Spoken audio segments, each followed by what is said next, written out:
Hello my dear friends and masters, welcome back to our channel oneness vegetarianism. నా పేరు స్వప్నేశ్వరి. ముందుగా మనందరి గురువైన డాక్టర్ బ్రహ్మశ్రీ పితామహ పత్రి సార్కి నా యొక్క అనంతకోటి ఆత్మ ప్రణామాలు. సత్యలోకవాసులకి, దివ్యలోకవాసులకి, మహాకారణ లోకవాసులకి, నక్షత్ర లోకవాసులకి, ఏంజల్స్కి, మహావతార్ బాబాజీకి, బుద్ధ భగవానుడికి, రామ్తా మహా ఉపాధ్యాయుడు, మాస్టర్, టీచర్, ఇమోటల్ గురువైన తండ్రికి మరొక్కసారి నా యొక్క అనంతకోటి ఆత్మ ప్రణామాలు. ఈ వర్తమాన క్షణంలో ఉన్న సమస్త సృష్టికి, సృష్టిలో ఉన్న యావత్ కాంతికి, కాంతి మాస్టర్స్కి, నా స్వయానికి కూడా నా అనంతకోటి ఆత్మ ప్రణామాలు.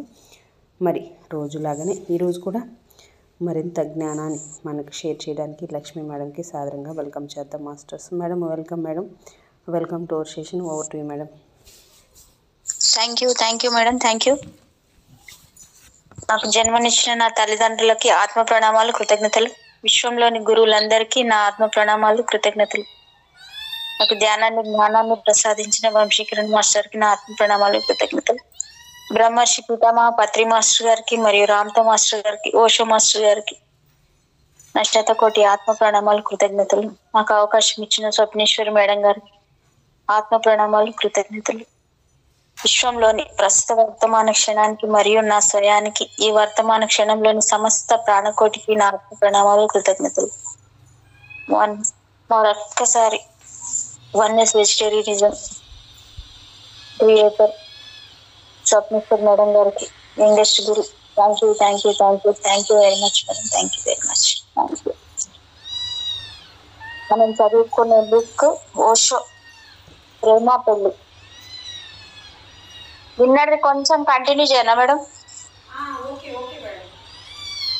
Okay, thank you madam.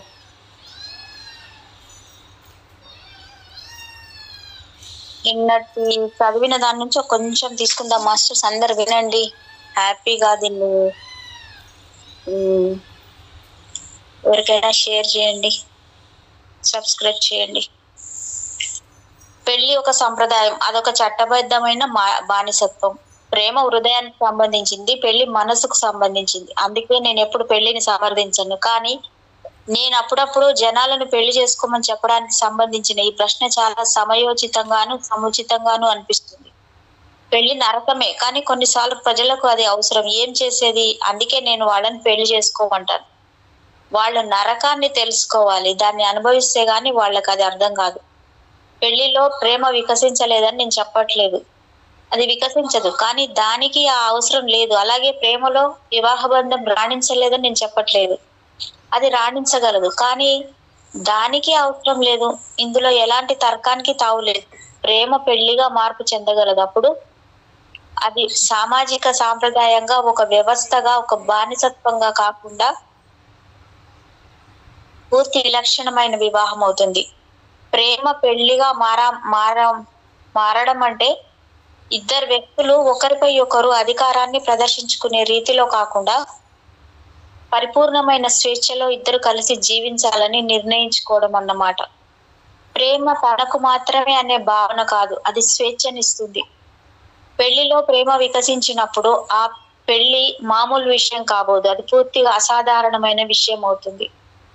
ఆ పెళ్లికి రిజిస్ట్రార్ కార్యాలయంతో పని లేదు. ఒకవేళ మీరు రిజిస్ట్రార్ కార్యాలయంతో పాటు సామాజిక అంగీకారాలు అవసరం ఉన్నా అవి కేవలం పైవి మాత్రమే.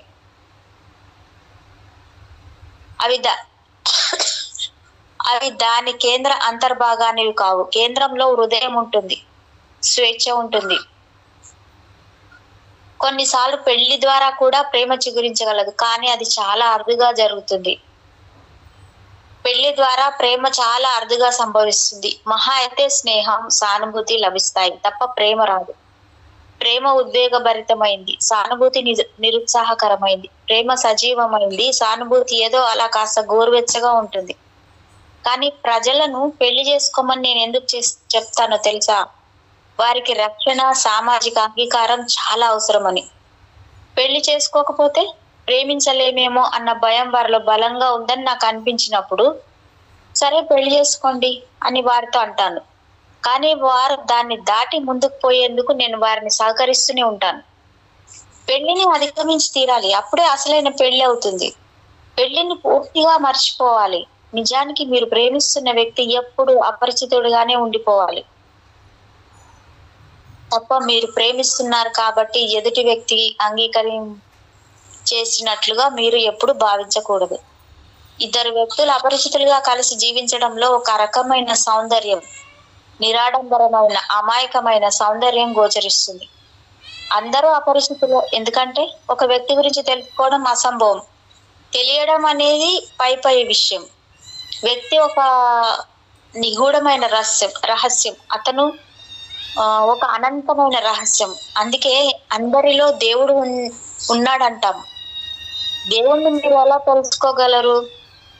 మహా అయితే మీరు పై పరిధిని తాకగలరు. ఒక వ్యక్తి గురించి మీకు ఎంత ఎక్కువ తెలిస్తే మీరు అంత వినయశీలులై ఉంటారు. ఎంత ఎక్కువగా మర్మాన్ని ఛేదించలేకపోయామనే భావన మీకు కలుగుతుంది.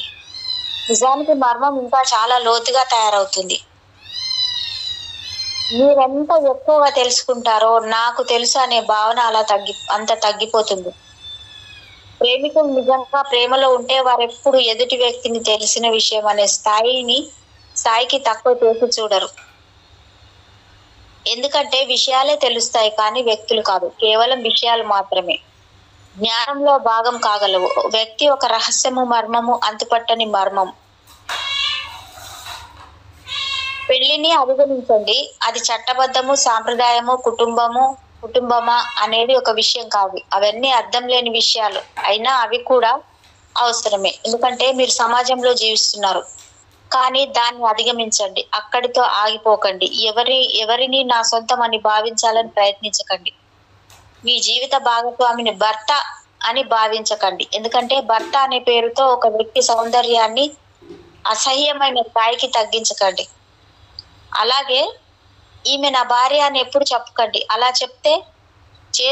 చేస్తే అపరిచితం మిగలదు. మీకు ఆమె ఒక మామూలు స్థాయికి, ఇంకా చెప్పాలంటే ఒక అపవిత్ర స్థాయికి తగ్గించేశారు. భార్యాభర్తలు ఈ సాధారణ ప్రపంచానికి చెందిన వారైతే ప్రేమికులు మరో ప్రపంచానికి చెందినవారు. దాని పవిత్రతను గుర్తించాలి. ఎప్పుడు దానితో ఘర్షణ పడొద్దు, దానిని అతిక్రమించవద్దు.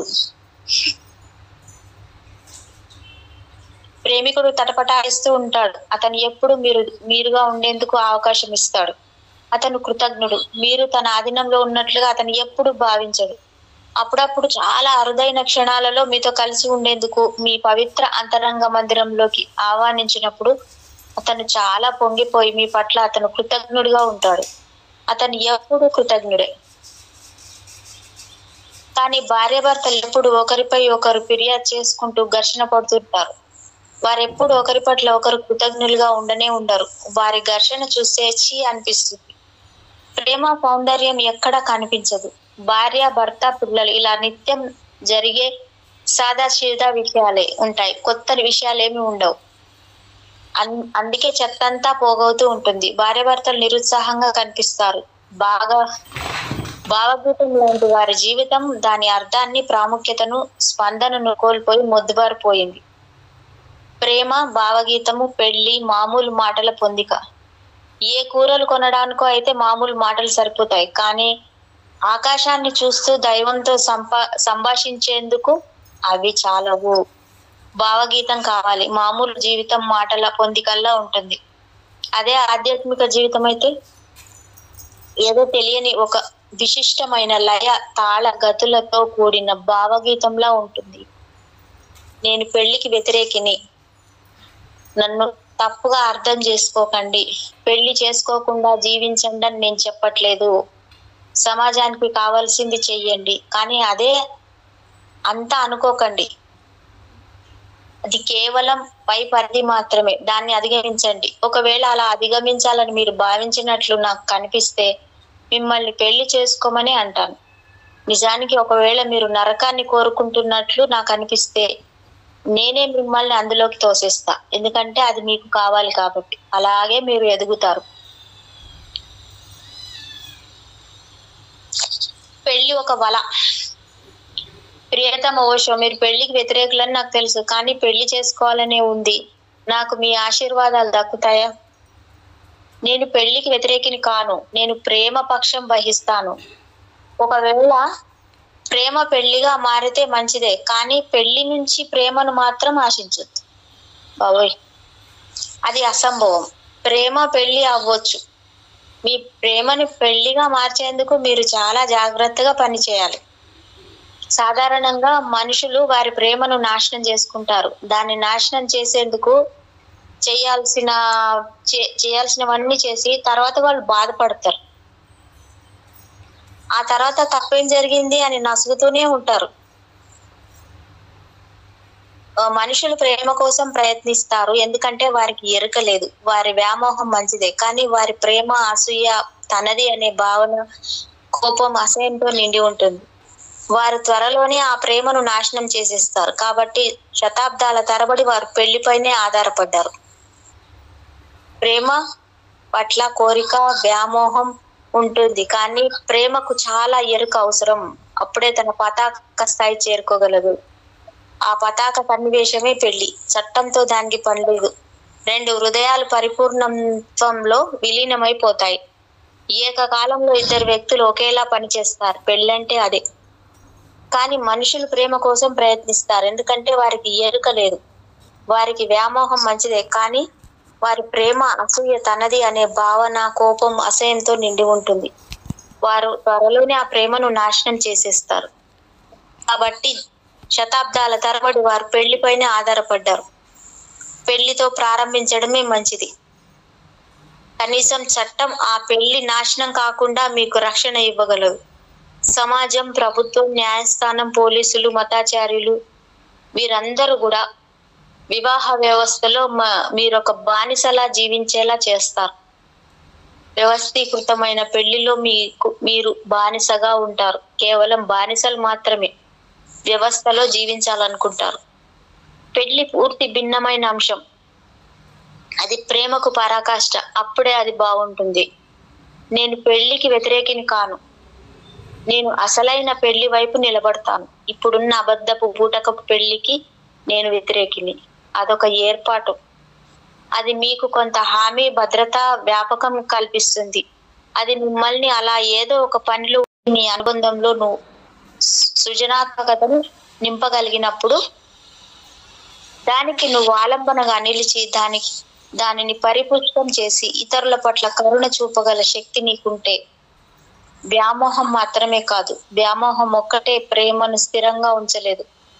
కరుణ కూడా చాలా అవసరం అవుతుంది. ఒకవేళ నువ్వు ఎదుటి వ్యక్తి పట్ల కరుణ చూపించగలిగితే, అతని పరిమితులని, అతని అసంపూర్ణతలను నువ్వు అంగీకరించగలిగితే, అతనిని కానీ ఆమెని కానీ యథాతథంగా అంగీకరిస్తూనే వారిని నువ్వు ప్రేమించగలిగితే, అప్పుడు ఏదో ఒక రోజు పెళ్లి సంభవిస్తుంది.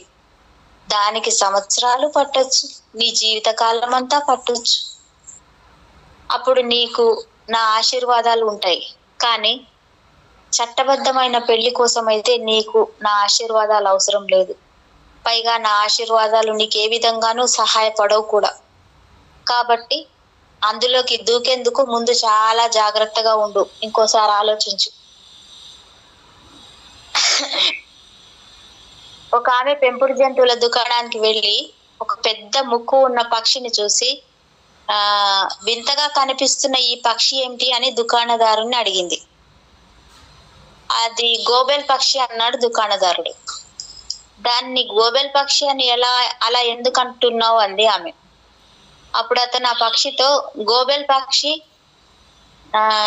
నా కుర్చీ అన్నాడు. వెంటనే ఆ పక్షి తన ముక్కుతో అతని కుర్చీని తినడం మొదలుపెట్టింది. దీన్ని నేను కొంటాను అంది ఆమె. ఎందుకు అన్నాడు దుకాణందారుడు. నా భర్త ఇంటికి వచ్చినప్పుడు దీన్ని చూసి ఇదేమిటి అంటాడు. వెంటనే నేను గోబెల్ పక్షి అంటాను. అప్పుడు ఆయన గోబెల్ పక్షి నా తలకాయ అంటాడు. ఒక అడుగు ముందుకేసి, ముందు కొంచెం ఎరుకతో ఉండు. నా ఆశీర్వాదాలు నీకేమి సహాయపడవు. పెళ్లి ఒకవేళ త్వరలో నీ భార్య గోబెల్ ని వెతుకుతుంది. శ్రీమతి మెస్కావిజన్ కి చికెన్ సూప్ చాలా ఇష్టం. ఒక సాయంత్రం ఆమె సూప్ తాగుతుండగా ఆమె భర్త స్నేహితులు 3 ఇంటికి వచ్చారు. వారిలో ఒకడు ఆమెతో, మేము మీ భర్త ఇజీ కారు ప్రమాదంలో మరణించాడని చెప్పడానికి వచ్చాము అన్నాడు ఆయన. ఆయన ఆమె సూప్ తాగుతూనే ఉంది. వాళ్ళు అదే విషయాన్ని మళ్ళీ చెప్పినా ఆమెలో ఏ స్పందన లేదు. చూడండి, మీ భర్త చనిపోయాడని మేము చెప్తున్నాము అన్నాడు వారిలో ఒకడు.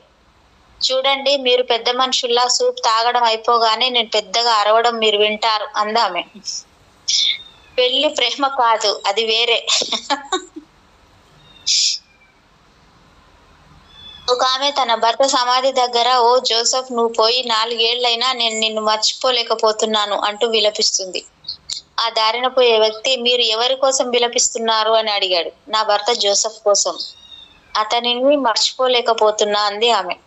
మరి ఆ సమాధి రాయిపై గోల్డా క్రిప్స్ జ్ఞాపకార్థం అని రాసిందేమిటి అన్నాడు అతను.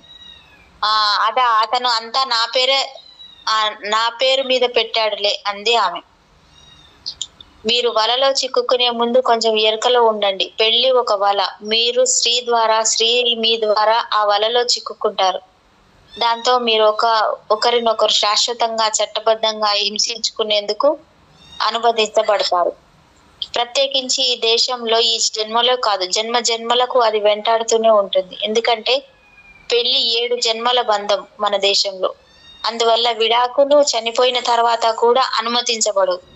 గుర్తుంచుకోండి, తర్వాత జన్మలో కూడా ఆమెనే మీ భార్య. మేడం,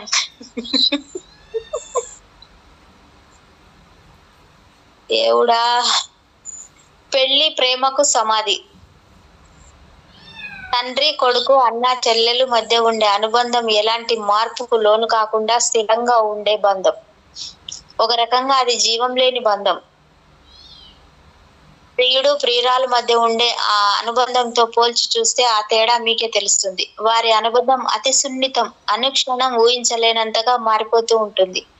రేపు ఏం జరుగుతుందో, ఇంకా చెప్పాలంటే మరుక్షణం ఏం జరుగుతుందో ఎవ్వరూ ఏమీ చెప్పలేరు. ఇదే భయాన్ని సృష్టిస్తుంది. ఊహకందని భవిష్యత్తు సహజంగానే ప్రేమికుల మధ్యన ఉన్న అనుబంధాన్ని నాశనం చేస్తుంది.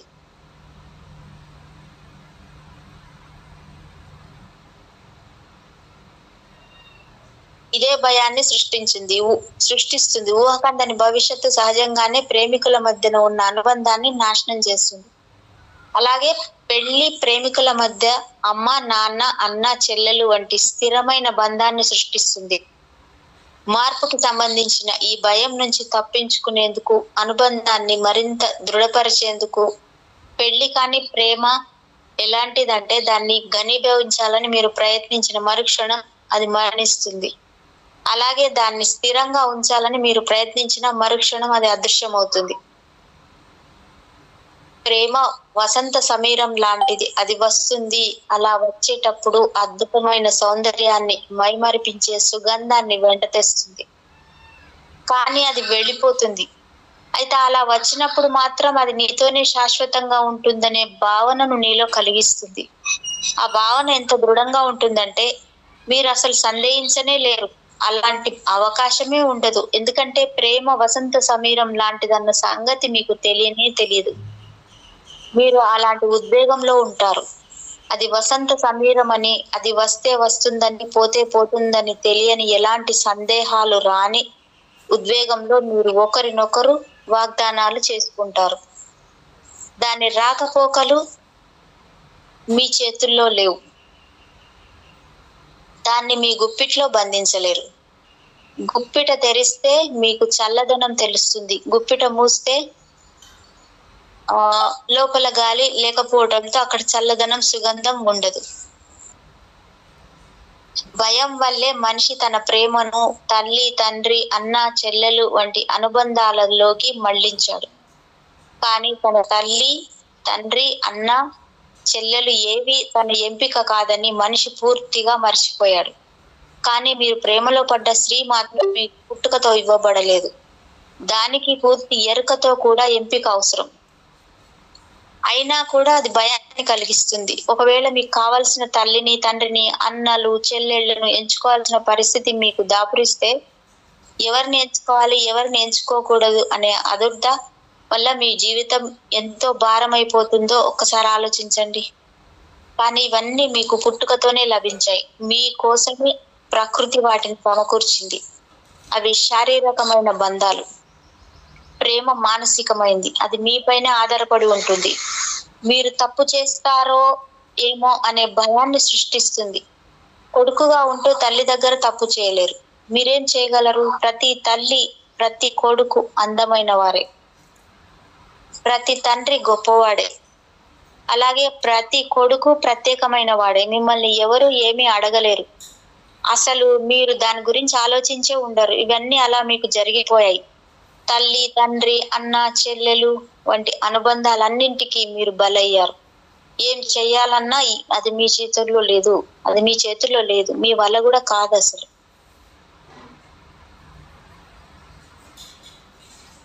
కానీ మీరు ప్రేమలో పడ్డప్పుడు మీలో సరి అయిన నిర్ణయమే తీసుకుంటున్నామా లేక తప్పటడుగు వేస్తున్నామా అనే భయం, మీరిద్దరు ఒకరికొకరు సరి జోడియేనా సంకోచం, అది కేవలం వాంఛ లేక అంతకన్నా ఎక్కువ, అంతకన్నా ఇంకా ఎక్కువ ఏదైనా అనే ఊగిసలాట. అది నిజంగా ప్రేమనా లేక కేవలం శారీరక వాంఛ అనే వ్యాకులత? ఇలా అనేక సమస్యలు ఉత్పన్నమవుతాయి. ఇంకా పెద్ద సమస్య ఏమిటంటే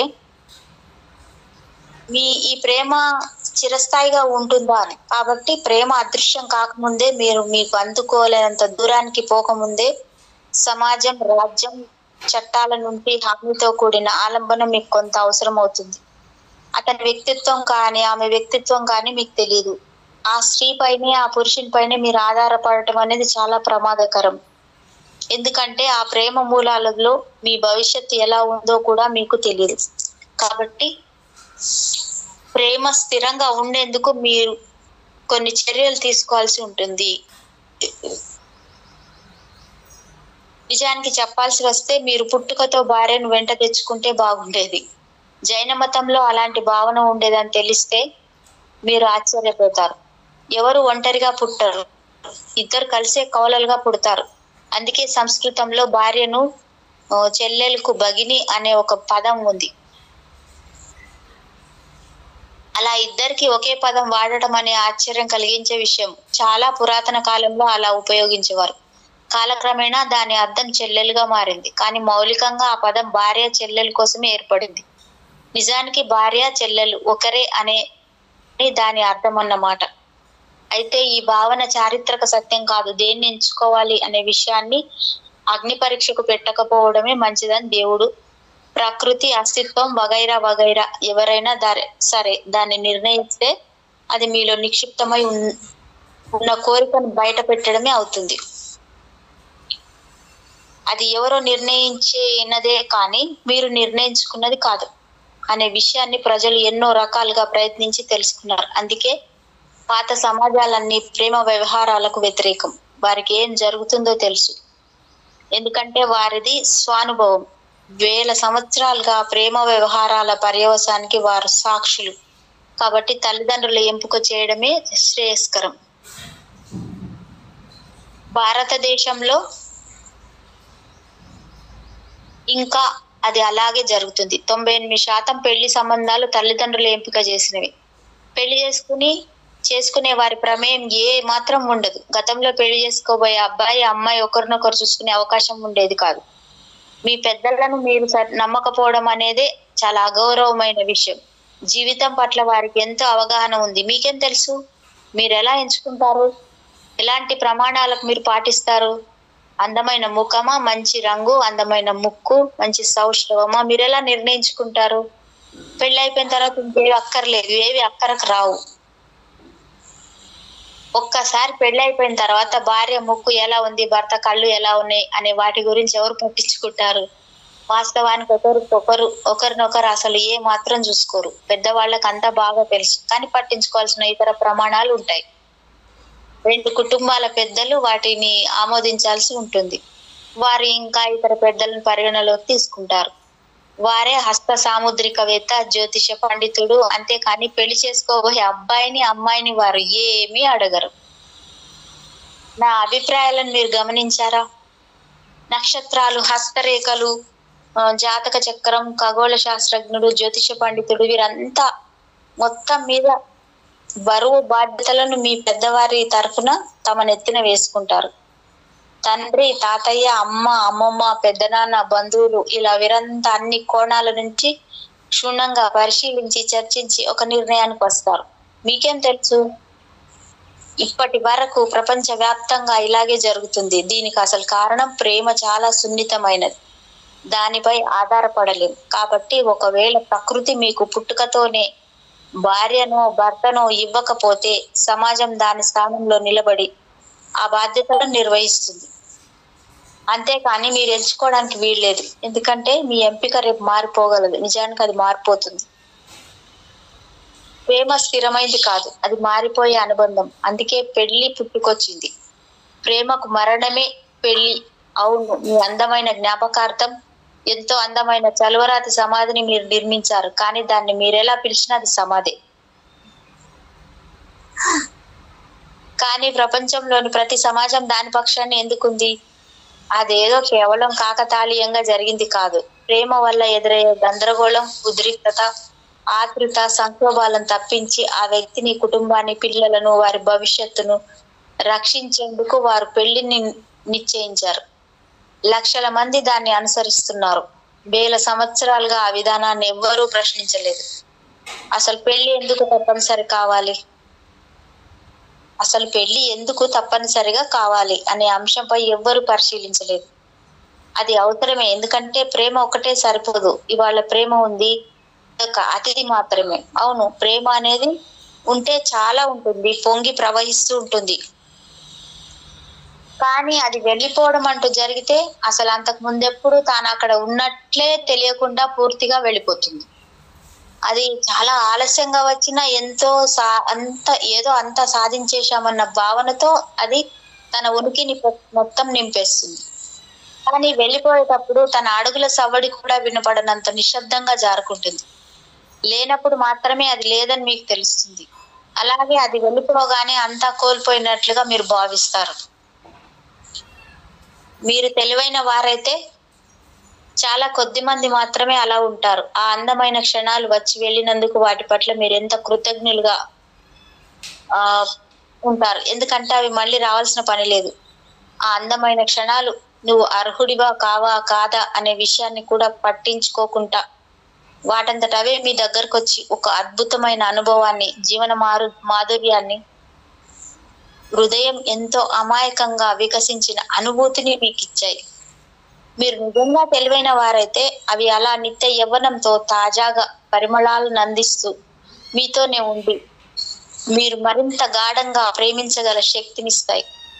కానీ చాలా కొద్ది మంది మాత్రమే తెలివిగా ఉంటారు. 99% మంది ప్రేమ మోసం చేసిందనే నిస్పృహలోనే కోపంతో రగిలిపోతూ ఆ అందమైన క్షణాలన్నింటినీ మర్చిపోతారు. నేను నీతోనే శాశ్వతంగా ఉంటా అని ప్రేమ మీతో ఎప్పుడూ చెప్పలేదు, కానీ మీరే అలా ఊహించుకుంటారు. అందుకు ప్రేమ బాధ్యురాలు కాదు. ఎక్కడికి వెళ్ళొద్దు, ఇక్కడే ఉండు అని ప్రేమను మీరెంత బలవంతంగా ఆజ్ఞాపించగలరు? కానీ 99% మంది బుద్ధిహీనులే. వారు మధురమైన ప్రేమను ద్వేషంగా మార్చేస్తారు. ఇంతవరకు పరిణామ క్రమం వచ్చింది. వారు తమను ప్రేమించే వ్యక్తిని ద్వేషిస్తారు, అంతా ఎదుటి వ్యక్తిపైనే నెట్టేస్తారు. నువ్వు మోసం చేశావు, దగా చేశావు అని ఎదుటి వ్యక్తి సిగ్గుపడేలా వారు అన్ని రకాలుగా ప్రయత్నిస్తారు. ఎదుటి వ్యక్తి కూడా అలాగే చేస్తాడు, ఎందుకంటే అతను కూడా ఆ 99% మందికి చెందిన వ్యక్తి. అలా ప్రేమికులు శత్రువులుగా మారిపోతారు. ప్రేమ పగతో నిండిపోయి ద్వేషంగా మారుతుంది. ఇలాంటివన్నీ తప్పించుకునేందుకు ప్రేమ సుడిగాలి వ్యవహారంలో మీరు చిక్కుకోవడానికి ముందే మీకు పెళ్ళైపోయేందుకు కావాల్సిన అన్ని ఏర్పాట్లను చేసేందుకు అన్ని సమాజాలు ప్రయత్నించాయి. అందుకే బాల్య వివాహం ప్రపంచ వ్యాప్తంగా రివాజ్ అయిపోయింది. మీరు పెద్దవారయ్యేదాకా ఆగరు, ఎందుకంటే ప్రేమ మిమ్మల్ని ఆవహించవచ్చు. అప్పుడు మీ చేతుల్లో ఏముండదు. కాబట్టి అందుకు అవకాశం ఇవ్వకుండా ఉండటమే మంచిది. అందుకే అన్ని సమాజాలు ప్రేమ మీ జీవితం నుంచి ఎంతో దూరంగా ఉంచాలనుకున్నాయో అంత దూరంగా ఉంచేందుకు ప్రయత్నించాయి. బాల్య వివాహమే అందుకు మెరుగైన దారి. మీరు ఆశ్చర్యపోతారు, కానీ భారతదేశంలో బిడ్డ గర్భంలో ఉండగానే పెళ్లిళ్ళు నిశ్చయమైపోతాయి. నాకు అబ్బాయి పుట్టి మీకు అమ్మాయి పుట్టినా, మీ అబ్బాయి పుట్టి నాకు అమ్మాయి పుట్టినా వరకు పెళ్లి చేసేద్దాం అని ఒప్పందం చేసేసుకుంటారు. ఆ రోజుల్లో ఎవరు పుడతారో ఎవరికి ముందుగా తెలియదు కాబట్టి ఒకవేళ ఇద్దరికి అమ్మాయి పుట్టినా అబ్బాయి పుట్టినా ఆ ఒప్పందం రద్దయిపోతుంది. అయినా ప్రజల ఒప్పందాలు చేసుకుని వాటిని అనుసరిస్తూనే ఉంటారు. మాట ఇచ్చిపోచుకోవడం అనేది పరువు ప్రతిష్టకు సంబంధించిన అంశం అయిపోతుంది. గర్భంలో ఎవరున్నారనే దాన్ని ఎవ్వరూ పట్టించుకోరు, అది వారికి అనవసరం. ఎంత తొందరగా వీలైతే అంత తొందరగా ఒప్పందాలు చేసుకోవడం మంచిదనే దారిని సమాజం కనుక్కుంది. బిడ్డ గర్భంలో ఉన్నప్పుడు తర్వాత పిల్లలు పుట్టగానే ఒప్పందాలు అమలైపోతాయి. నా తల్లికి 7వ ఏటనే పెళ్ళైపోయింది. 7 ఏళ్ల వయసున్న మనిషి ఏం ఆలోచించగలుగుతుంది? మా నాన్నకు అప్పటికి 11 ఏళ్ళు. ఆ వయసులో అబ్బాయి ప్రేమ గురించి, దాని సమస్యల గురించి తెలిసేదెంత? మా అమ్మ నాతో మొత్తం గ్రామం అంతా వేడుక కోసం తరలి వస్తుంటే నేను ఎక్కడో బయటకి వెళ్ళిపోతాను అని నన్ను ఇంట్లో స్తంభానికి కట్టేశారు. బయట బ్యాండ్ మేళం పిల్లలమంతా బయటే, నేను ఒక్కదాన్ని ఇంట్లో కట్టి పడేసి అంటూ ఉండేది. బయట అంత కోలాహలంగా సందడిగా ఉంటే తాను మాత్రం ఇంట్లో బందీగా ఉండేది. బయట ఏం జరుగుతుందో ఆమెకు తెలిసేది కాదు. అయినా ఆమె చేసిన తప్పేంటి? 7 ఏళ్ల అమ్మాయి పెళ్ళంటే ఏమిటో ఏం అర్థం చేసుకోగలుగుతుంది? బాల్య వివాహం వెనకాల ఉన్న మేడం వింటున్నారా? బాల్య వివాహం వెనకాల ఉన్న అసలు వ్యూహం ఏమిటంటే చిన్న పిల్లలప్పుడే పెళ్ళైపోవాలి. అలా వాళ్ళు కలిసి ఎదిగేటప్పుడు వారు తండ్రిని ప్రేమించినట్లుగానే ప్రేమించుకుంటారు. వాబోయ్, అంతేగాని ఎలాంటి ప్రమాదం ఆవహించి మిమ్మల్ని ఎక్కడికో తీసుకుపోయి ఆ ప్రేమ కోసం మీ జీవితానికి ఎలాంటి ప్రమాదం ఎదురైనా మీరు దాన్ని ఎదిరించి తట్టుకునేలా మిమ్మల్ని మార్చగల శక్తినిచ్చే పిచ్చి ప్రేమ కాదది. అంతే కదా. పుట్టక ముందు అయిపోయేటి, పుట్టక ముందే. ఎందుకంటే మళ్ళీ ఆ లోపల ఏడన్నా కడుపులో ఉండి పెట్టి పారిపోతే అసలు కడుపులో ఉన్నప్పుడే నాకు కొడుకు పుడితే నీకు కూతురు చేస్తా, నీకు కొడుకు పుడితే నాకు ఏం మేడం ఇది ఇంత దారుణంగా? అసలు ముందే ఒప్పందాలా ఇవన్నీ? అదే కదా మరి. అది పక్కన పెడితే అందుకే కదా మన వాళ్ళకి అందరికీ ఒక ఆనవాయితీ ఉంది. ఏంది? ఏ అపరిచితుడైనా అన్న అనల్లా, ఏ అపరిచితురాలైనా చెల్లి అనుకోవాలి, వదిన అనుకోవాలి. ఎందుకంటే మళ్ళీ భయం ఉంటుంది కదా. అట్లాగా వదిన నీ కొడుకున్నాడా, వదిన నా కూతురుని ఇస్తా, వదిన నా కూతురుంది, వదిన నీ కొడుకు ఇస్తా, వదిన నీ కూతురుందా నా కొడుకు ఇస్తావా, ఇట్లా.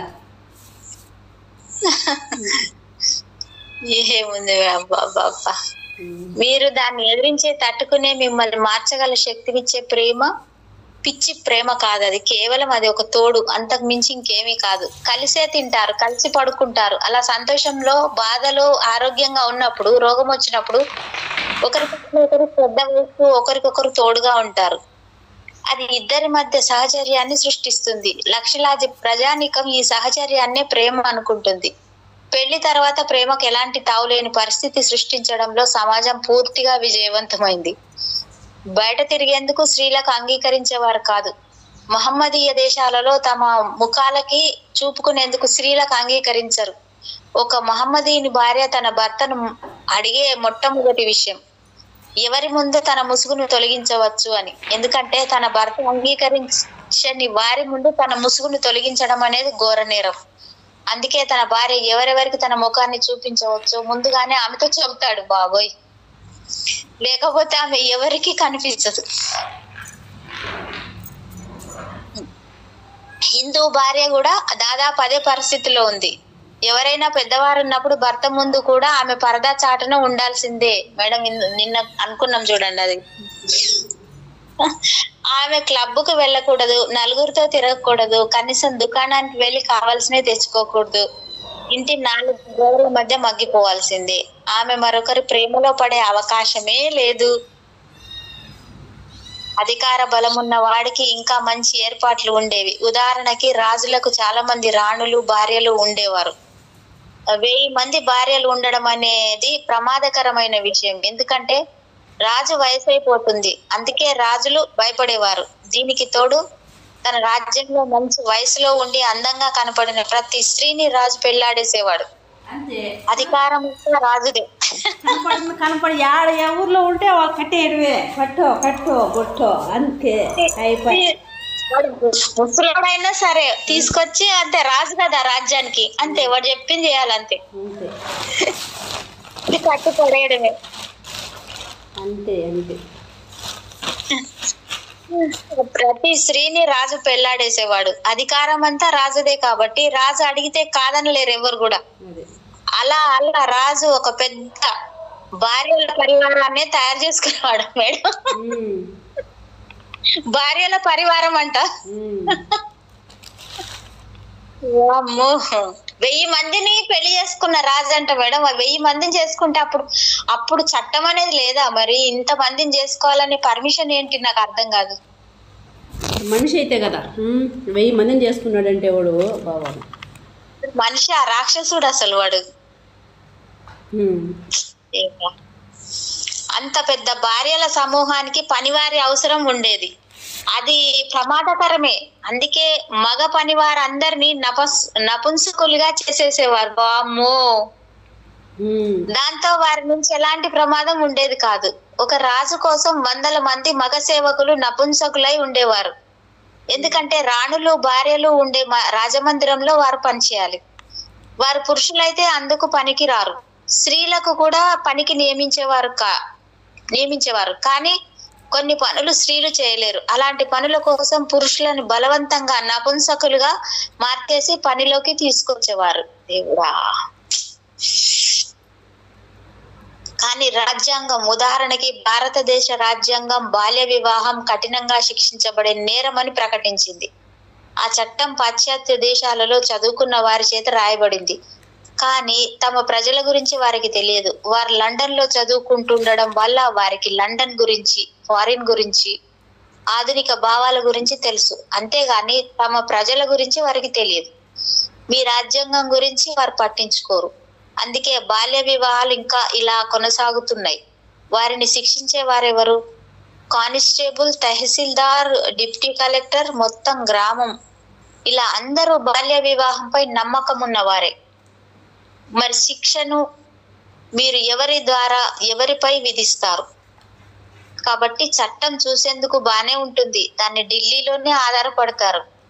దాన్ని ఢిల్లీలోనే ఉంచి పూజించండి. ఎందుకంటే ప్రజలు వారి పురాతన అనుభవం పైనే ఆధారపడతారు. అందుకే వారు చేస్తున్నది మూర్ఖత్వం కాదులే అని నాకు అనిపిస్తుంది. ఎందుకంటే ఈ శతాబ్దంలో ప్రేమ చాలా దేశాలలో చాలా అదుర్దాకి, మనోవ్యాకులతకు, నిరాశ నిస్పృహలకు మనుషులను గురి చేసి వారు ఆత్మహత్యలు చేసుకునేలా చేసింది. నిజమైన ప్రేమ ఏదో ఒక రోజు ఆవిరై అదృశ్యమైపోతుంది. కన్నీళ్లు పెట్టుకోవడం తప్ప మీరేమి చేయగలరు? ప్రేమ అదృశ్యమైపోయింది, ఇక దాన్ని మీరేం చెయ్యలేరు. మీరు దాన్ని ఒక ఉనికిగా తీసుకురాలేదు కాబట్టి మీరు దాన్ని శాశ్వతంగా పట్టి ఉంచలేరు. దాన్ని మీరు ఆపలేరు. అది మీకు అందనంత దూరంలో ఉంది. అది మీకు తెలియకుండా మిమ్మల్ని దాటి వెళ్ళిపోయింది. మీరే దాని దారిలోకి వచ్చారు కాబట్టి అది చాలా సుతారంగా మిమ్మల్ని తాకి మీ ముంగురులను సవరించి వెళ్ళిపోయింది. మూర్ఖుడు మాత్రమే తన ప్రేమను ద్వేషంగా మార్చుకుంటూ ఉంటాడు. ఎందుకంటే ప్రేమ శాశ్వతంగా ఉంటుందని దాన్ని మళ్ళీ మళ్ళీ ఆశిస్తూనే ఉంటాడు. అయితే అతని ప్రేమ మళ్ళీ మళ్ళీ భగ్నం అవుతూనే ఉంటుంది.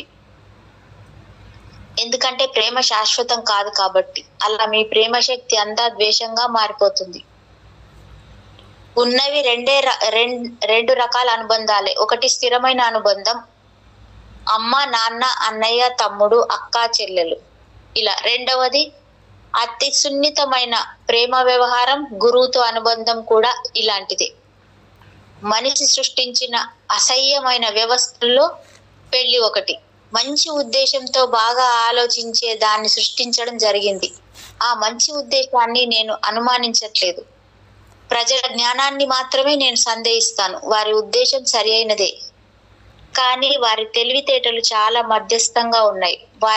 వారికి మంచి ఉద్దేశంతో పాటు తెలివితేటలు కూడా ఉన్నట్లయితే వారు ప్రేమ గురించి, తమ ప్రేమ వ్యవహారాల గురించి, తాము ఎదుర్కొన్న సమస్యలు, పరాజయాలు, ఉద్వేగాలు, నిరాశ, నిస్పృహల గురించి పిల్లాడికి తెలిసేలా చేసి, చూడు బాబు ఇవి సంగతులు అని చెప్తూనే త్వరలో ఏదో ఒక రోజు నువ్వు కూడా ప్రేమ సుడిగాలిలో చిక్కుకోవడం సహజమని, అందుకు భయపడొద్దని పిల్లవాడికి తెలిసేలా చేసేవారు.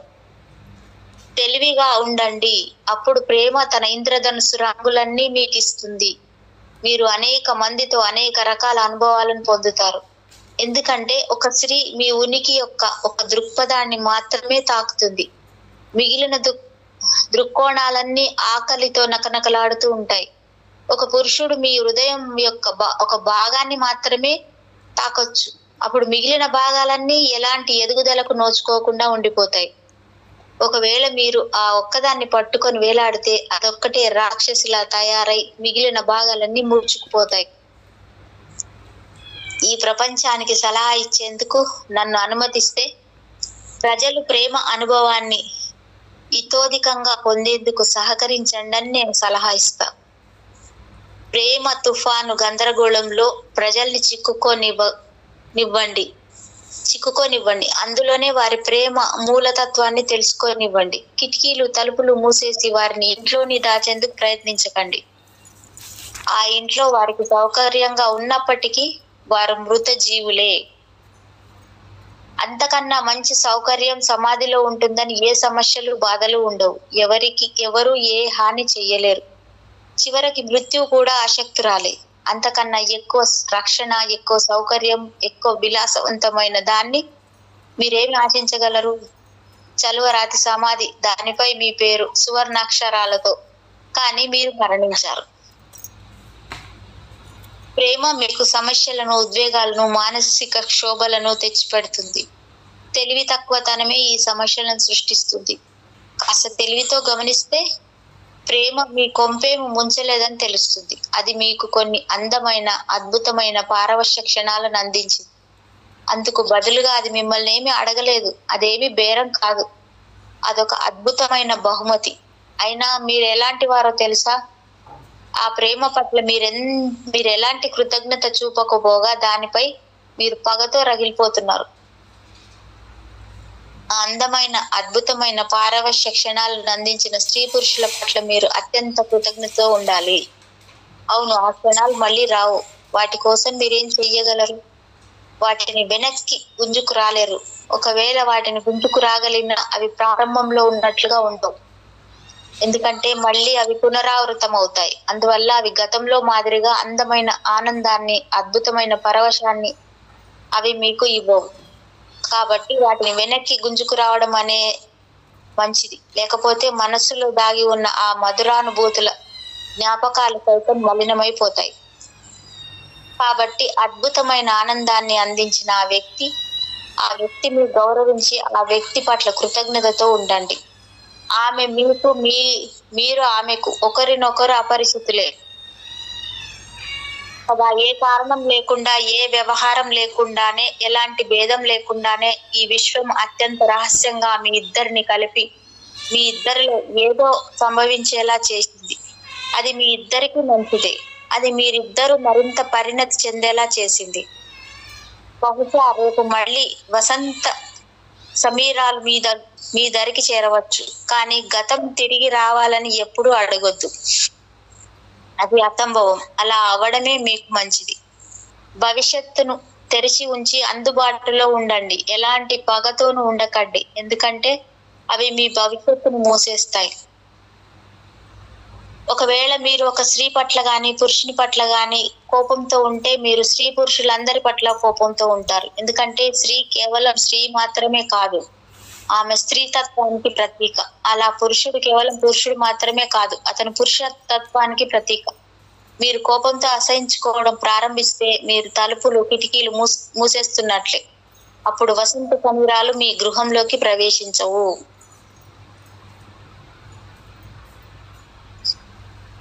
నిజమైన పెళ్లిళ్ళు లేనేలేవు. నిజమైన ప్రేమ మాత్రమే ఉంది.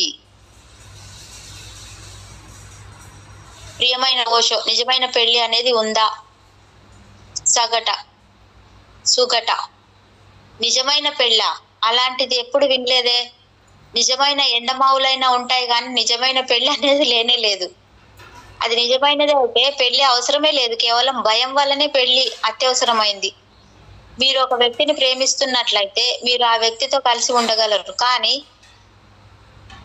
ఎదుటి వ్యక్తి మిమ్మల్ని ఎక్కడ వదిలేస్తాడో అన్న భయం మిమ్మల్ని వెంటాడుతూనే ఉంటుంది. అలాగే ఎదుటి వ్యక్తి కూడా మీలాగా భయపడుతూ ఉంటాడు, లేదా ఉంటుంది కూడా. భవిష్యత్తుపై పూచీ కోసం పెళ్లిని కనుక్కున్నారు. అప్పుడే మీరు ఎదుటి వ్యక్తి మిమ్మల్ని గాని అంత తెలివిగా విడిచిపెట్టలేరు. ప్రేమ లోపించినందువల్లే పెళ్లిని కనుక్కున్నారు. ప్రేమ లేకపోతే పెళ్లి నిజమైనది ఎలా అవుతుంది? ప్రేమ ఉంటే పెళ్లితో పనే లేదు. పెళ్లి అవసరమైన విషయం.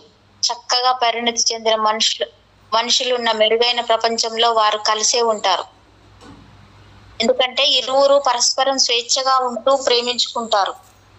ఎందుకంటే ప్రేమ అదృశ్యమైపోవచ్చు అంటే దాని అర్థం ఆ ప్రేమ అవాస్తవం అని కాదు.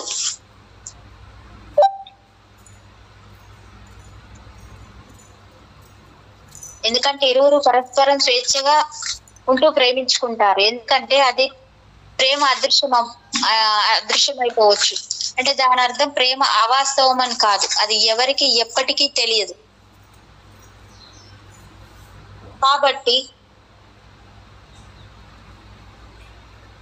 కాబట్టి అదృశ్యమైపోయిందని కాదు. అది కూడా శతాబ్దాల తరబడి పాతుకుపోయిన చాలా తప్పుడు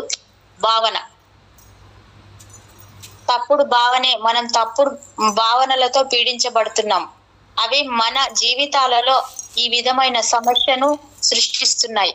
అయినా వాటిలోని తప్పుని మనం గమనించలేకపోతున్నాం. ఎందుకంటే అవి చాలా పాతవి. వాటికి మనం అంతగా బద్ధులమైపోయాం. ప్రేమ అదృశ్యమైనప్పుడు అది నిజమైనది కాదని ఆలోచించడం ప్రారంభిస్తాం. నిజానికి అసలైన పువ్వు సాయంత్రానికి రాలిపోవాల్సిందే. ప్లాస్టిక్ గులాబీ పువ్వు మాత్రం అలా రాలిపోదు.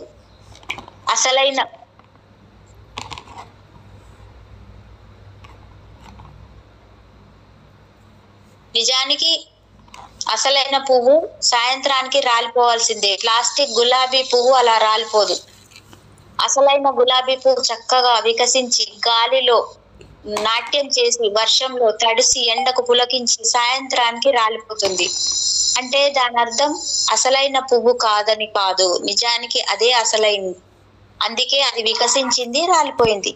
కానీ ప్లాస్టిక్ పువ్వు ఎంత అవాస్తవమైందంటే అది వికసించదు, రాలిపోదు, అది అలా ఉంటుంది అంతే. ఒక రకంగా చెప్పాలంటే అది శాశ్వతమైంది. పెళ్లి ప్లాస్టిక్ పువ్వు లాంటిది, ప్రేమ అసలైన గులాబీ. కానీ మనుషులు అసలైన గులాబీలతో జీవించడానికి భయపడి చేస్తారు. భద్రత, రక్షణ, పూచి, శాశ్వతత్వాల కోసం వారు మరీ పేరాశ పడుతుంటారు. అందుకే వారు అసలైన గులాబీలతో ప్రమాదాన్ని కోరి తెచ్చుకోవడానికి సిద్ధంగా ఉండరు. వారు ప్లాస్టిక్ పూలను కొనుక్కుంటారు. అయితే ప్లాస్టిక్ పువ్వులు మిమ్మల్ని తృప్తి పరచలేవు. అందుకే మీరెప్పుడు దీనవదనంతో ఉంటారు. అసలు పెళ్ళే తప్పు. అదొక వీడని బంధం, చట్టబద్ధమైన బంధం. మీకు చట్టం మద్దతు ఇస్తుంది. మీరు మీ భర్తను న్యాయస్థానానికి లాక్కెళ్లి తట్టుకోలేని ఆర్థిక సమస్యను అతనికి సృష్టించగలరు. అందువల్ల అతను అంతకన్నా మిమ్మల్ని భరించడమే నయం అనుకుంటాడు. ఏమైనా సరే, ఎలాంటి దాన్నైనా సరే భరించి మీతో సర్దుకుపోవాలని నిశ్చయించుకుంటాడు. ఏదో రాత్రి కొన్ని గంటల పాటు మీతో తప్పదు. తెల్లారగానే ఏదో పని ఉందని తప్పించుకుపోతాడు. లయన్స్ క్లబ్, రోటరీ క్లబ్ సభ్యుడవుతాడు. మద్యం తాగడం ప్రారంభించి ఆ మత్తులో ఇంటికొస్తాడు. అప్పుడు భార్య ఏమంటుందో ఏం చేస్తుందో కూడా అతనికి తెలియదు. అయినా అలాంటి వ్యక్తిని ఎలా ప్రేమిస్తారు? అలాంటి వ్యక్తిని మీరు ద్వేషిస్తారు. కానీ ఏం చేస్తాం, వ్యక్తిని మీరే ఇలా తయారు చేస్తారు. ఏం చెప్తున్నాడు బాబు, ఈ బాగా చెప్తున్నాడు. ఎంత బాగుంది మేడం అసలు. అంటే మనము మనిషి ఎలా ఉంటున్నారు, పెళ్లి అనే జీవితం ఎంత బ్రహ్మాండంగా ఉంది చూడండి అసలు. అంటే ఏ లోపాలు ఉంటున్నాయి మనలో అంటే ఎవరు బయటికి చెప్పరు మేడం. ఏది కూడా సర్దుకుపోవడమే అంతే.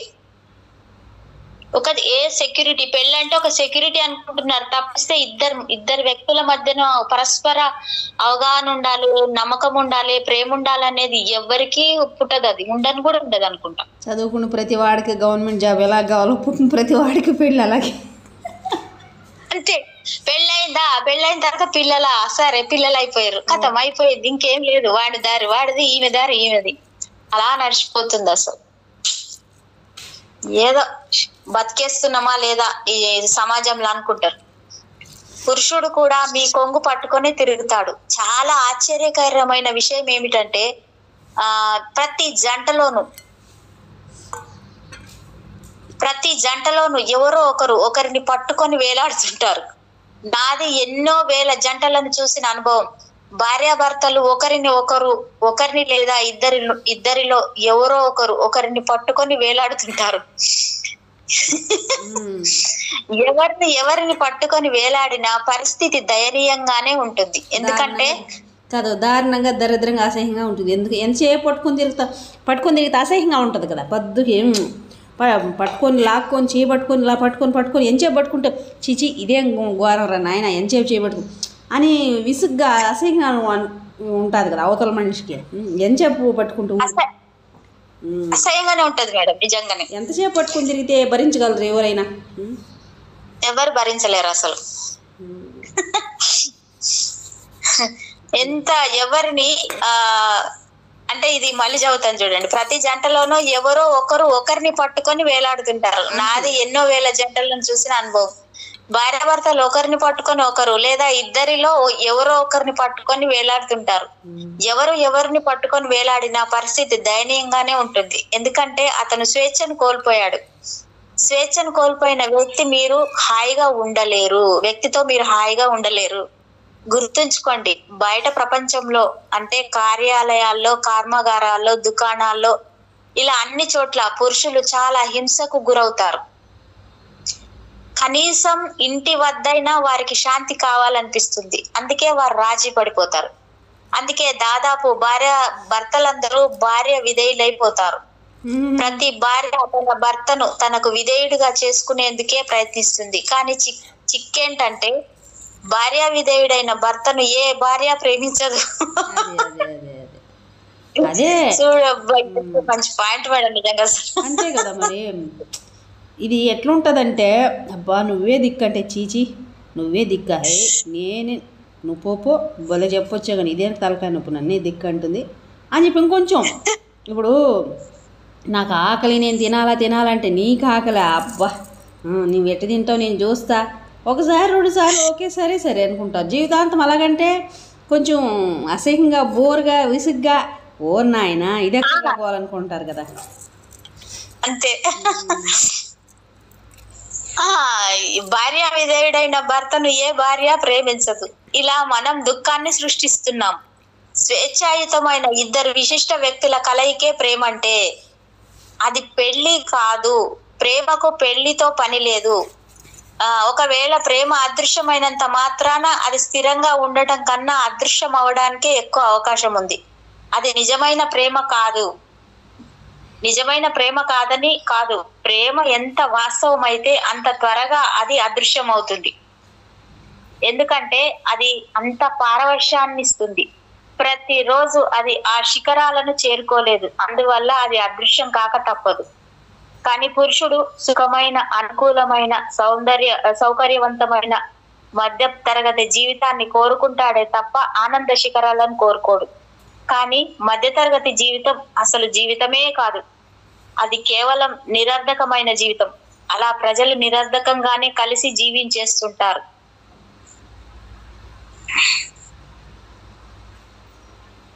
సుగత, నిజమైన పెళ్లి లేనే లేదు, నిజమైన ప్రేమ మాత్రమే ఉంది. అన్ని పెళ్లిళ్ళు అవాస్తవమే, కానీ నిజమైన ప్రేమతో కలిసి జీవించేందుకు నిజంగా చాలా ధైర్యం ఉన్న హృదయం కావాలి మేడం. నిజమైన ప్రేమతో కలిసి జీవించేందుకు నిజంగా చాలా ధైర్యం ఉన్న హృదయం కావాలి. ఎందుకంటే మీరు అనుక్షణం రేపు జరగబోయే దానికి సిద్ధంగా ఉండాలి. అది ఎలాంటి ఆశ్చర్యాలను తెచ్చినా వాటిని అంగీకరించేందుకు మీరు సిద్ధంగా ఉండాలి. ఒకవేళ మీ ప్రియుడు మిమ్మల్ని విడిచి వెళ్ళిపోతున్నా అతనికి అందమైన వీడ్కోలు చెప్పేందుకు కావలసిన ధైర్యం మీకు ఉండాలి. హలో అని మీరు ఎంత అందంగా అంటారో అలాగే గుడ్ బైని కూడా మీరు అంతే అందంగా చెప్పాలి. ఎందుకంటే అతను మీకు ఎంతో ఆనందకరమైన క్షణాలను ఇచ్చాడు. దానికి మీరు అతనికి కృతజ్ఞులుగా ఉండాలి. పురుషులు బయట ప్రపంచంలో చాలా హింసకు గురవుతారు. కనీసం ఇంటి వద్ద అయినా శాంతిని కావాలనిపిస్తుంది. అందుకే వారు రాజీ పడిపోయి భార్య విధేయులు అవుతారంట. ఇది మళ్ళీ కొటేషన్ చెప్పారు మేడం.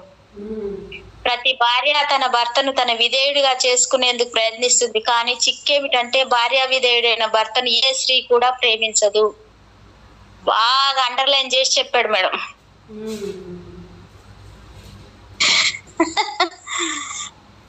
చాలా లోతుగా ఉంది సబ్జెక్ట్ అయితే. అంతే మరి. అంతే మరి. ఓషో జ్ఞానం కదా. పెళ్లిలో పరిపూర్ణ భాగస్వామి దొరకడం అసంభవం. ప్రియతమ ఓషో, పెళ్లిలో పరిపూర్ణమైన భాగస్వామిని ఎవరు ఎప్పటికీ పొందలేరా? Question mark. పరిపూర్ణమైన వ్యక్తులు లేనే లేరు. ఒకవేళ వారు ఉన్నా బాగా విసుగు కలిగిస్తారు. అసంపూర్ణత్వమే జీవితం అన్న ఆసక్తిగా కొనసాగేలా చేస్తుంది. పరిపూర్ణమైన భార్యాభర్తల గురించి ఒక్కసారి ఆలోచించండి. చాలా చాలా విసుగు చెందుతారు. బెర్ట్రాండ్ రస్సెల్ ఇలా అన్నాడు, నేను స్వర్గానికి వెళ్ళాలనుకోవట్లేదు. ఎందుకంటే అక్కడ ఉండేవారంతా మునులే, అందరూ పరిపూర్ణులే.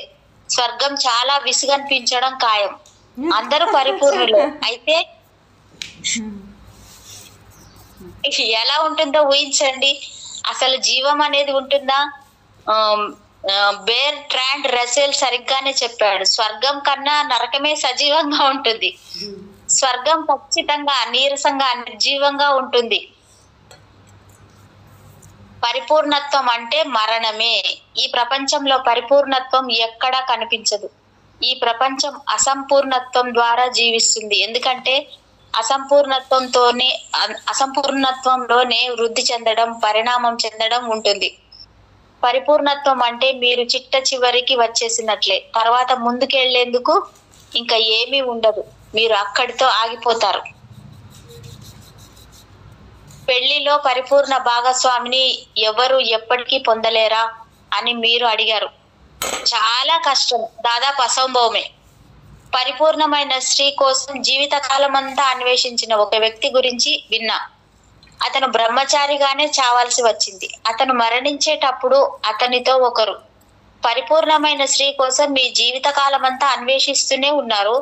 ఇంతవరకు మీకు అలాంటి స్త్రీ ఎవరు దొరకలేదా అని అడిగారు. దొరకలేదని ఎవరన్నారు? చాలా సార్లు అలాంటి స్త్రీ నాకు ఎదురైంది అన్నారు ఆయన. అయితే ఆమెను మీరు ఎందుకు పెళ్లి చేసుకోలేదు అని అడిగాడు. ఎందుకంటే కాబట్టి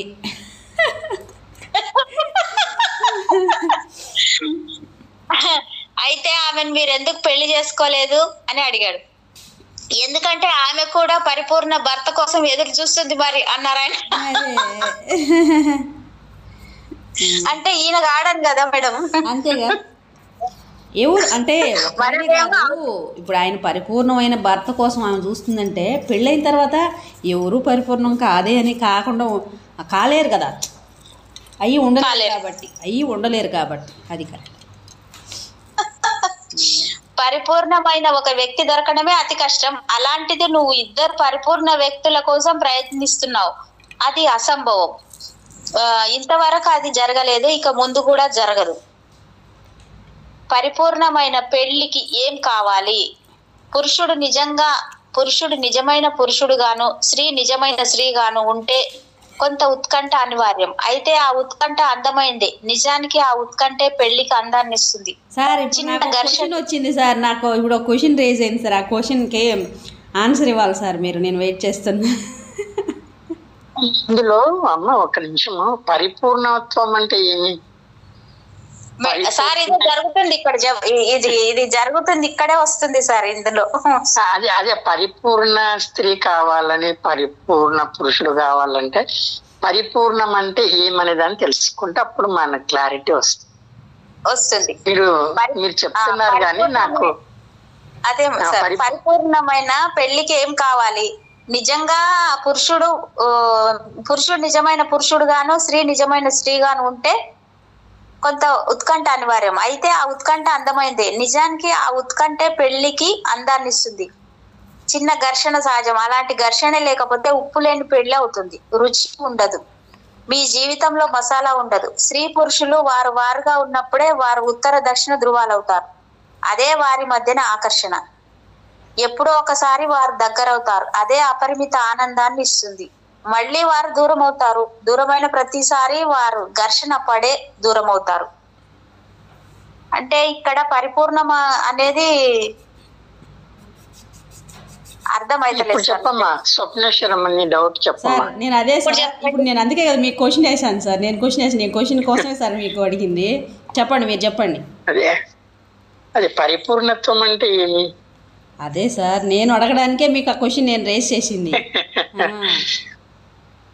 అంటే నాకు అర్థమైందేమంటే పరిపూర్ణత్వము అంటే పూర్ణంగా ఉండడము. పూర్ణంగా ఉండడం అంటే ఆ పూర్ణత్వాన్ని మన సంతృప్తిగా అనుభవించడం అనుకోండి, స్వీకరించడం అనుకోండి. పూర్ణత్వం ఎలా వస్తుంది? పూర్ణత్వం అంటే నీవు సంతృప్తిగా ఉండాలి.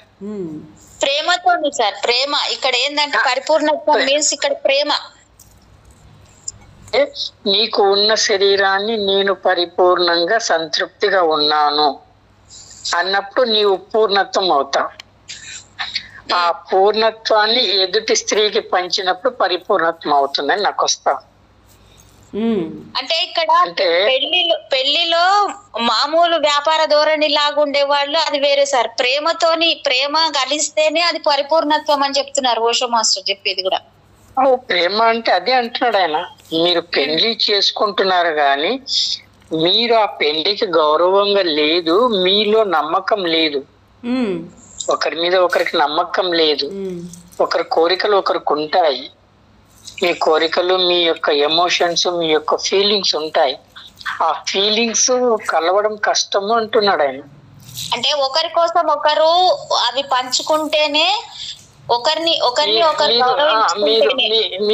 మీరు ప్రేమతో నటించవద్దు, ప్రేమతో జీవించమని చెప్తున్నాడు ఆయన.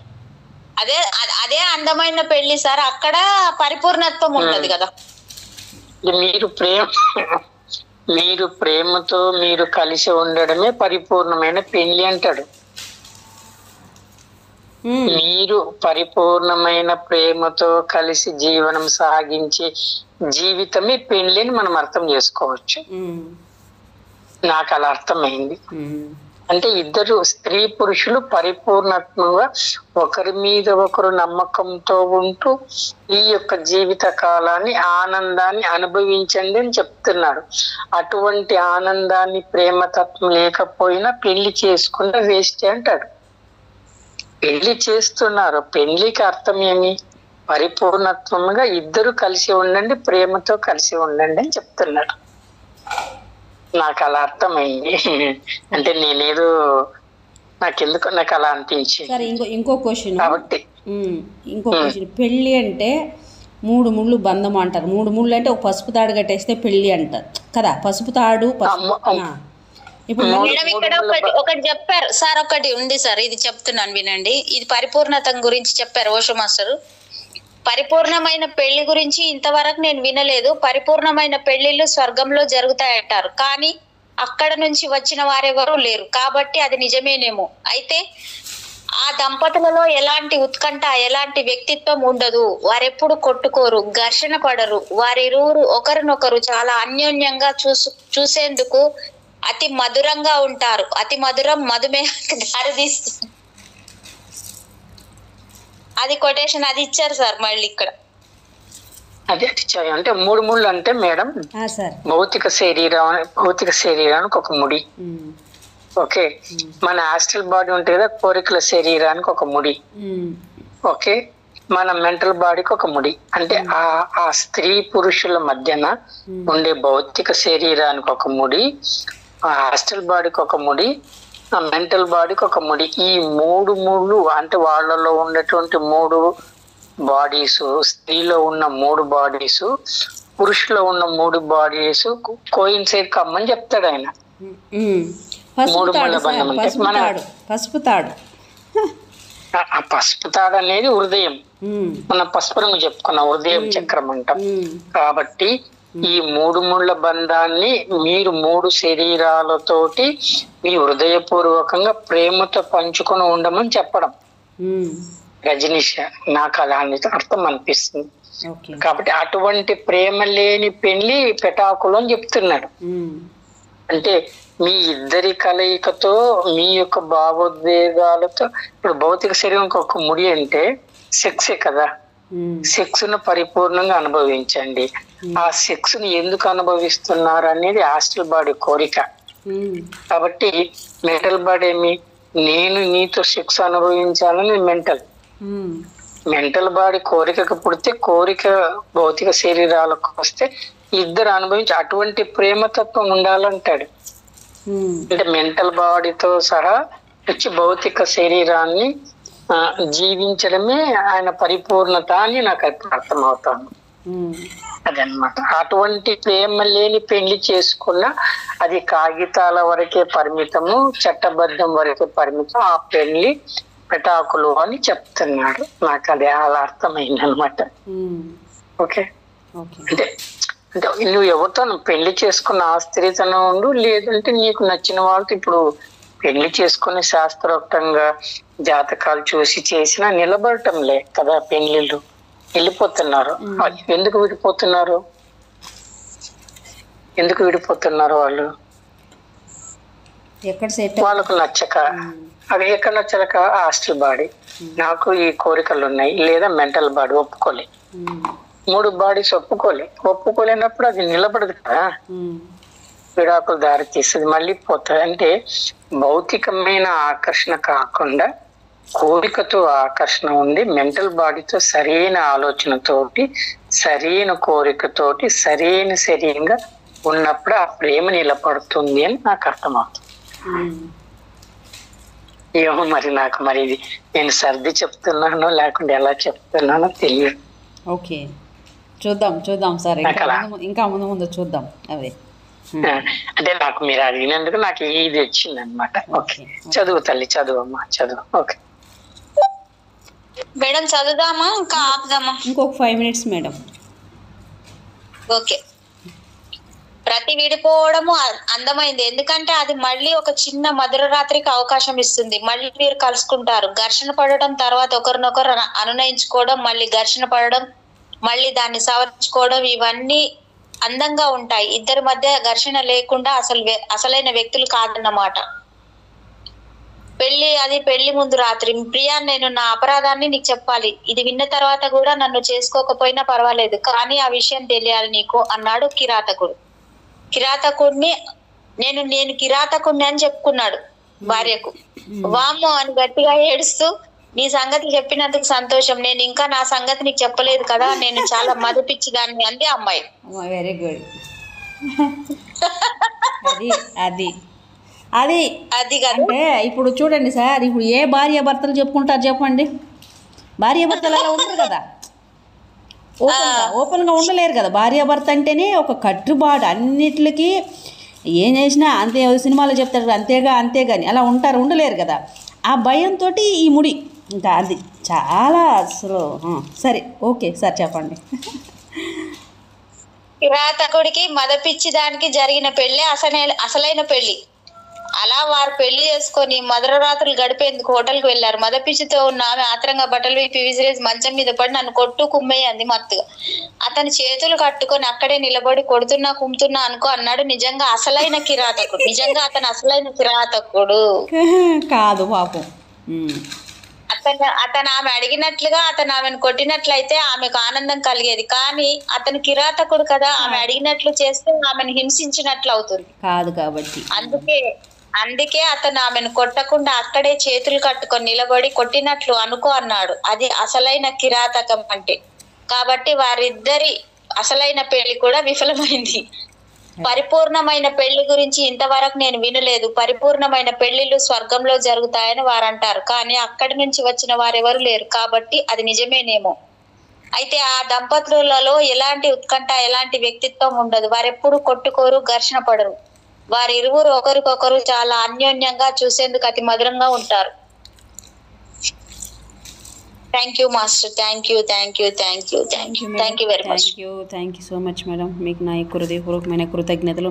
అలాగే అద్భుతమైన ఈ జ్ఞానాన్ని మన దాకా షేర్ చేసిన మాస్టర్ ఓషో గారికి మరొకసారి హృదయపూర్వకమైన కృతజ్ఞతలు. ఈ సమస్త విశ్వంలో ఉన్న సమస్త గురుమండలికి, కాంతికి, శూన్యానికి అంతటికీ thank you so much. Thank you masters. Thank you madam.